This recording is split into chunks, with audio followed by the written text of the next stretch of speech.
Derrière les masques, les visages sont fatigués. Et c'est bien ça le problème, c'est la grande différence par rapport au mois de mars. Le pire était à venir, mais là au moins, on était gonflé à bloc.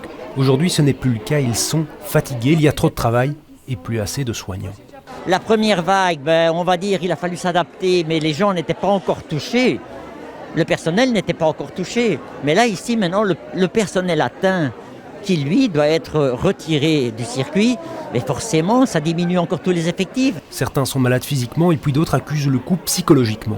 Choc ou traumatisme par rapport à la première vague et qui ne sont pas spécialement aptes à revenir travailler pour revivre ça une deuxième fois. Et donc au niveau psychologique, c'est dur de voir les patients qui sont isolés, la famille ne peut pas venir les voir, il y a des gens qui meurent, la famille ne peut pas être là, donc c'est tout l'à côté aussi qu'on doit gérer. Le mouvement a été lancé ce matin par des infirmières, mais tout l'hôpital s'y est joint. Il y a des brancardiers, des médecins et des cadres. Le manque de personnel, effectivement, nous touche, dans le sens où nous ne pouvons pas offrir autant de lits que nous voudrions pouvoir offrir. Nous avons du personnel qui a accumulé beaucoup d'heures supplémentaires, qui, effectivement, a droit à pouvoir se reposer, pouvoir prendre des congés annuels. Et si les soignants prennent bien leurs congés cette année, c'est le fonctionnement général des hôpitaux qui risque d'être compromis. Aujourd'hui, ils veulent une revalorisation, être reconnus pour tout leur travail. Dans la première vague, on était tous là avec nos bonnes intentions de sauver le monde. On est infirmière, on fait ça parce qu'on aime ce qu'on fait, parce qu'on le fait avec nos tripes, parce qu'on veut sauver les gens, parce qu'on veut aider les gens. Puis on voit qu'il n'y a rien qui se met en place. Il n'y avait pas de gouvernement il y a 2-3 mois. On nous disait qu'il ne faut rien faire, ça ne sert à rien,